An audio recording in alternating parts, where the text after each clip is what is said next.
सनातन हिंदू महिलाओं द्वारा अपने पति की दीर्घायु के लिए रखे जाने वाली एक व्रत प्रथा है। करवा चौथ हिंदुओं का एक प्रमुख त्योहार है। ये भारत के पंजाब, उत्तर प्रदेश, हरियाणा, मध्य प्रदेश और राजस्थान में मनाया जाने वाला पर्व है। ये कार्तिक मास की कृष्ण पक्ष की चतुर्थी को मनाया जाता है। ये पर्व सौभाग्यवती सुहागिन स्त्रियां मनाती हैं। यह व्रत सुबह सूर्योदय से पहले करीब 4 बजे के बाद शुरू होकर रात में चंद्रमा दर्शन के बाद संपूर्ण होता है। करवा चौथ दो शब्दों से मिलकर बना है। करवा यानी कि मिट्टी का बर्तन व चौथ यानी गणेश जी की प्रिय तिथि चतुर्थी। प्रेम, त्याग व विश्वास के इस अनोखे महापर्व पर मिट्टी के बर्तन यानी करवे की पूजा का विशेष महत्व है, जिससे रात्रि में चंद्रदेव को जल अर्पण किया जाता है। करवा चौथ ये एक ऐसा दिन है जिसका सभी विवाहित स्त्रियां साल भर इंतजार करती हैं और इसकी सभी विधियों को बड़े श्रद्धा भाव से पूरा करती हैं। करवा चौथ का त्योहार पति पत्नी के मजबूत रिश्ते, प्यार और विश्वास का प्रतीक है। कार्तिक मास की कृष्ण पक्ष की चतुर्थी को करवा चौथ का व्रत किया जाता है। कार्तिक मास की चतुर्थी जिस रात रहती है उसी दिन करवा चौथ का व्रत किया जाता है। ग्रामीण स्त्रियों से लेकर आधुनिक महिलाओं तक सभी नारियां करवा चौथ का व्रत बड़ी श्रद्धा एवं उत्साह के साथ रखती हैं।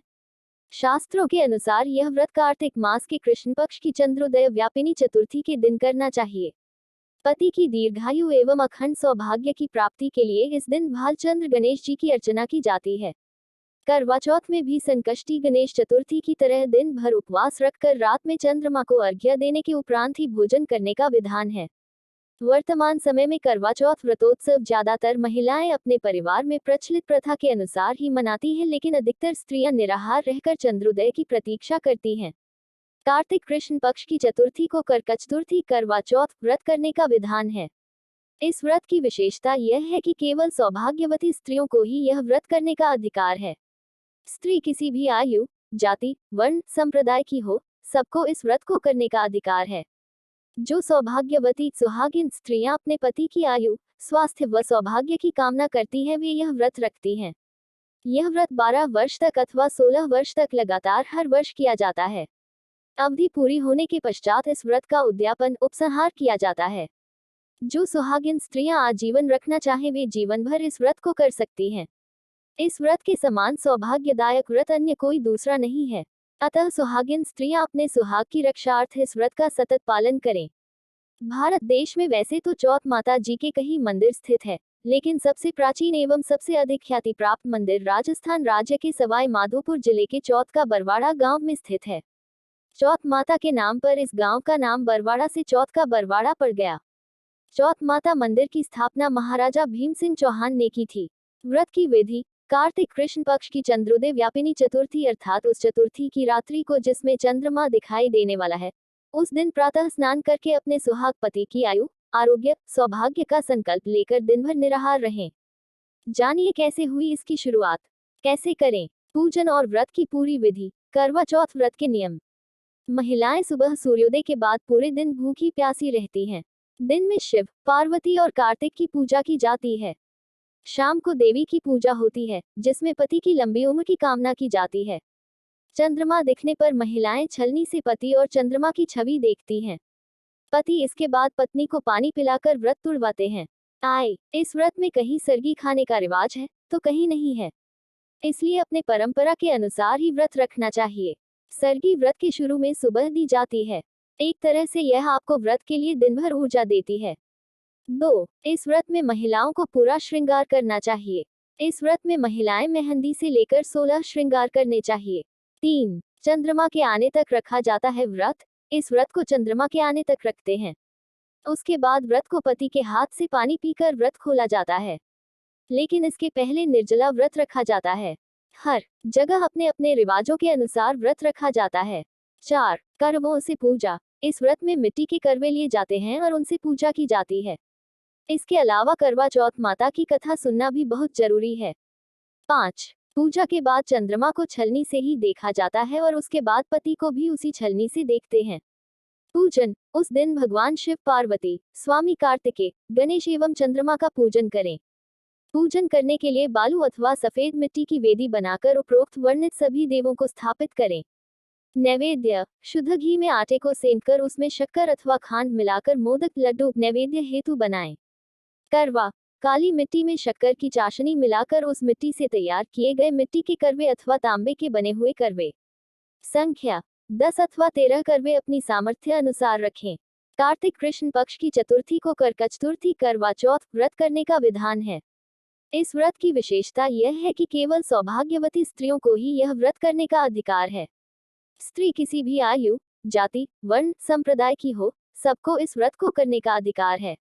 जो सौभाग्यवती सुहागिन स्त्रियां अपने पति की आयु, स्वास्थ्य व सौभाग्य की कामना करती हैं, वे यह व्रत रखती हैं। पूजन विधि। बालू अथवा सफेद मिट्टी की वेदी पर शिव पार्वती, स्वामी कार्तिकेय, गणेश एवं चंद्रमा की स्थापना करें। मूर्ति के अभाव में सुपारी पर नाड़ा बांधकर देवता की भावना करके स्थापित करें। पश्चात यथाशक्ति देवों का पूजन करें। पूजन हेतु निम्न मंत्र बोलें। ओम शिवाय नमः से पार्वती का, ओम नमः शिवाय से शिव का, ओम षण्मुखाय नमः से स्वामी कार्तिकेय का, ओम गणेशाय नमः से गणेश का तथा ओम सोमाय नमः से चंद्रमा का पूजन करें। करवों में लड्डू का नैवेद्य रखकर नैवेद्य अर्पित करें। एक लोटा, एक वस्त्र व एक विशेष करवा दक्षिणा के रूप में अर्पित कर पूजन समापन करें। करवा चौथ व्रत की कथा पढ़ें अथवा सुने। सायंकाल चंद्रमा के उदित हो जाने पर चंद्रमा का पूजन कर अर्घ्य प्रदान करें। इसके पश्चात ब्राह्मण, सुहागिन स्त्रियों व पति के माता पिता को भोजन कराएं। भोजन के पश्चात ब्राह्मणों को यथाशक्ति दक्षिणा दें। पति की माता अर्थात अपनी सासू जी को उपरोक्त रूप से अर्पित एक लोटा, वस्त्र व विशेष करवा भेंट कर आशीर्वाद लें। यदि वे जीवित न हो तो उनके तुल्य किसी अन्य स्त्री को भेंट करें। इसके पश्चात स्वयं व परिवार के अन्य सदस्य भोजन करें। करवा चौथ से संबंधित कथाएं। प्रथम कथा। बहुत समय पहले की बात है। एक साहूकार के 7 बेटे और उनकी एक बहन करवा थी। सभी 7 भाई अपनी बहन से बहुत प्यार करते थे, यहाँ तक कि वे पहले उसे खाना खिलाते और बाद में स्वयं खाते थे। एक बार उनकी बहन ससुराल से मायके आई हुई थी। शाम को भाई जब अपना व्यापार व्यवसाय बंद कर घर आए तो देखा उनकी बहन बहुत व्याकुल थी। सभी भाई खाना खाने बैठे और अपनी बहन से भी खाने का आग्रह करने लगे, लेकिन बहन ने बताया कि उसका आज करवा चौथ का निर्जल व्रत है और वह खाना सिर्फ चंद्रमा को देखकर उसे अर्घ्य देकर ही खा सकती है।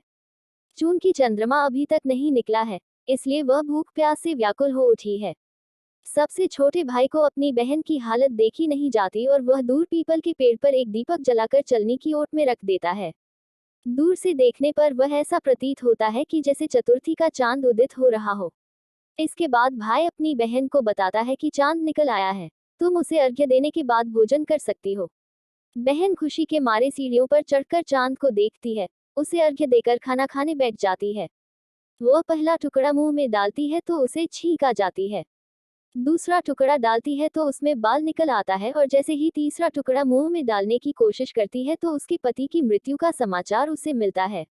वह बौखला जाती है। उसकी भाभी उसे सच्चाई से अवगत कराती है कि उसके साथ ऐसा क्यों हुआ। करवा चौथ का व्रत गलत तरीके से टूटने के कारण देवता उससे नाराज हो गए हैं और उन्होंने ऐसा किया है। सच्चाई जानने के बाद करवा निश्चय करती है कि वह अपने पति का अंतिम संस्कार नहीं होने देगी और अपने सतीत्व से उन्हें पुनर्जीवन दिलाकर रहेगी।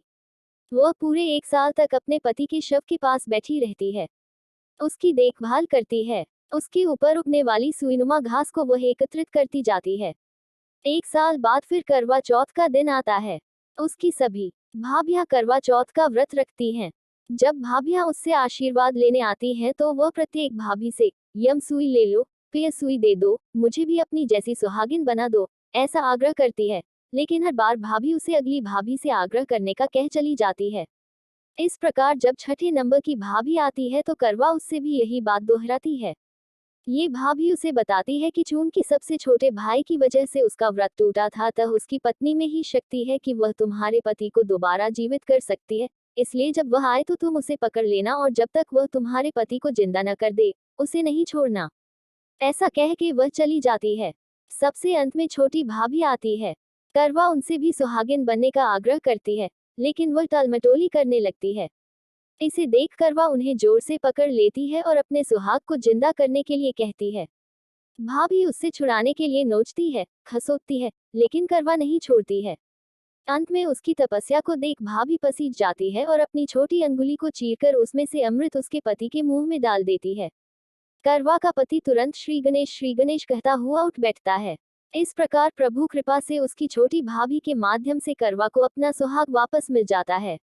हे श्री गणेश माँ गौरी, जिस प्रकार करवा को चिर सुहागन का वरदान आपसे मिला है, वैसा ही सब सुहागिनों को मिले। द्वितीय कथा। इस कथा का सार यह है कि शाकप्रस्थपुर वेद धर्मा ब्राह्मण की विवाहिता पुत्री वीरवती ने करवा चौथ का व्रत किया था। नियमानुसार उसे चंद्रोदय के बाद भोजन करना था, परंतु उससे भूख नहीं सही गई और वह व्याकुल हो उठी। उसके भाइयों से अपनी बहन की व्याकुलता देखी नहीं गई और उन्होंने पीपल की आड़ में आतिशबाजी का सुंदर प्रकाश फैलाकर चंद्रोदय दिखा दिया और वीरवती को भोजन करा दिया। परिणाम ये हुआ कि उसका पति तत्काल अदृश्य हो गया। अधीर वीरवती ने 12 महीने तक प्रत्येक चतुर्थी को व्रत रखा और करवा चौथ के दिन उसकी तपस्या से उसका पति पुनः प्राप्त हो गया। तृतीय कथा। एक समय की बात है कि एक करवा नाम की पतिव्रता स्त्री अपने पति के साथ नदी के किनारे के गांव में रहती थी। एक दिन उसका पति नदी में स्नान करने गया। स्नान करते समय वहां एक मगर ने उसका पैर पकड़ लिया। वह मनुष्य करवा करवा कह के अपनी पत्नी को पुकारने लगा। उसकी आवाज सुनकर उसकी पत्नी करवा भागी चली आई और आकर मगर को कच्चे धागे से बांध दिया। मगर को बांधकर यमराज के यहाँ पहुंची और यमराज से कहने लगी, हे भगवान, मगर ने मेरे पति का पैर पकड़ लिया है। उस मगर को पैर पकड़ने के अपराध में आप अपने बल से नरक में ले जाओ। यमराज बोले, अभी मगर की आयु शेष है, अतः मैं उसे नहीं मार सकता। इस पर करवा बोली, अगर आप ऐसा नहीं करोगे तो मैं आपको श्राप देकर नष्ट कर दूंगी। सुनकर यमराज डर गए और उस पतिव्रता करवा के साथ आकर मगर को यमपुरी भेज दिया और करवा के पति को दीर्घायु दी। हे करवा माता, जैसे तुमने अपने पति की रक्षा की, वैसे सबके पतियों की रक्षा करना। चौथी कथा। एक बार पांडु पुत्र अर्जुन तपस्या करने नीलगिरी नामक पर्वत पर गए। इधर द्रौपदी बहुत परेशान थी। उनकी कोई खबर न मिलने पर उन्होंने कृष्ण भगवान का ध्यान किया और अपनी चिंता व्यक्त की। कृष्ण भगवान ने कहा, बहना, इसी तरह का प्रश्न एक बार माता पार्वती ने शंकर जी से किया था।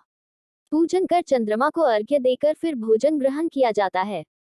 सोने, चांदी या मिट्टी के करवे का आपस में आदान प्रदान किया जाता है, जो आपसी प्रेम भाव को बढ़ाता है। पूजन करने के बाद महिलाएं अपने सास ससुर एवं बड़ों को प्रणाम कर उनका आशीर्वाद लेती हैं। तब शंकर जी ने माता पार्वती को करवा चौथ का व्रत बतलाया। इस व्रत को करने से स्त्रियां अपने सुहाग की रक्षा हराने वाले संकट से वैसे ही कर सकती हैं जैसे एक ब्राह्मण ने की थी। प्राचीन काल में एक ब्राह्मण था। उसके 4 लड़के एवं एक गुणवती लड़की थी। एक बार लड़की मायके में थी, तब करवा चौथ का व्रत पड़ा। उसने व्रत को विधिपूर्वक किया। पूरे दिन निर्जला रही, कुछ खाया पिया नहीं, पर उसके चारों भाई परेशान थे कि बहन को प्यास लगी होगी, भूख लगी होगी, पर बहन चंद्रोदय के बाद ही जल ग्रहण करेगी। भाइयों से न रहा गया, उन्होंने शाम होते ही बहन को बनावटी चंद्रोदय दिखा दिया। एक भाई पीपल की पेड़ पर छलनी लेकर चढ़ गया और दीपक जलाकर छलनी से रोशनी उत्पन्न कर दी। तभी दूसरे भाई ने नीचे से बहन को आवाज दी, देखो बहन, चंद्रमा निकल आया है, पूजन कर भोजन ग्रहण करो। बहन ने भोजन ग्रहण किया। भोजन ग्रहण करते ही उसके पति की मृत्यु हो गई। अब वह दुखी हो विलाप करने लगी। तभी वहां से रानी इंद्राणी निकल रही थी। उनसे उसका दुख न देखा गया। ब्राह्मण कन्या ने उनके पैर पकड़ लिए और अपने दुख का कारण पूछा। तब इंद्राणी ने बताया, तूने बिना चंद्र दर्शन किए करवा चौथ का व्रत तोड़ दिया, इसलिए ये कष्ट मिला। अब तू वर्ष भर की चौथ का व्रत नियम पूर्वक करना तो तेरा पति जीवित हो जाएगा। उसने इंद्राणी के कहे अनुसार चौथ व्रत किया तो पुनः सौभाग्यवती हो गई। इसलिए प्रत्येक स्त्री को अपने पति की दीर्घायु के लिए यह व्रत करना चाहिए। द्रौपदी ने यह व्रत किया और अर्जुन सकुशल मनोवांछित फल प्राप्त कर वापस लौट आए। तभी से हिंदू महिलाएं अपने अखंड सुहाग के लिए करवा चौथ व्रत करती हैं। करवा चौथ के मंत्र। करवा चौथ पर शिव परिवार के साथ चंद्रमा का पूजन किया जाता है। इसके साथ पति की दीर्घायु के लिए इन मंत्रों का जाप देना चाहिए। श्री गणेश का मंत्र, ओम गणेशाय नमः। शिव का मंत्र, ओम नमः शिवाय। पार्वती जी का मंत्र, ओम शिवाय नमः। स्वामी कार्तिकेय का मंत्र, ओम षण्मुखाय नमः। चंद्रमा का पूजन मंत्र, ओम सोमाय नमः। मम सुख सौभाग्य पुत्र पौत्रादि सुस्थिर श्री प्राप्ते करक चतुर्थी व्रतमः करिष्ये। नमस्त्यै शिवाय शर्वाण्याय सौभाग्यम संतति शुभा। प्रयच्छ भक्ति युक्ताना नारीना हर वल्लभे। करवा चौथ की आरती। ओम जय करवा मैया, माता जय करवा मैया। जो व्रत करे तुम्हारा, पार करो नैया। ओम जय करवा मैया, सब जग की हो माता, तुम हो रुद्राणी। यश तुम्हारा गावत, जग के सब प्राणी। ओम जय करवा मैया, माता जय करवा मैया। जो व्रत करे तुम्हारा, पार करो नैया। कार्तिक कृष्ण चतुर्थी। जो नारी व्रत करती, दीर्घायु पति होवे, दुख सारे हरती। ओम जय करवा मैया, माता जय करवा मैया। जो व्रत करे तुम्हारा, पार करो नैया। होए सुहागिन नारी, सुख संपत्ति पावे। गणपति जी बड़े दयालु, विघ्न सभी नाशे। ओम जय करवा मैया, माता जय करवा मैया। जो व्रत करे तुम्हारा, पार करो नैया। करवा मैया की आरती, व्रत कर जो गावे। व्रत हो जाता पूरन, सब विधि सुख पावे। ओम जय करवा मैया, माता जय करवा मैया। जो व्रत करे तुम्हारा, पार करो नैया।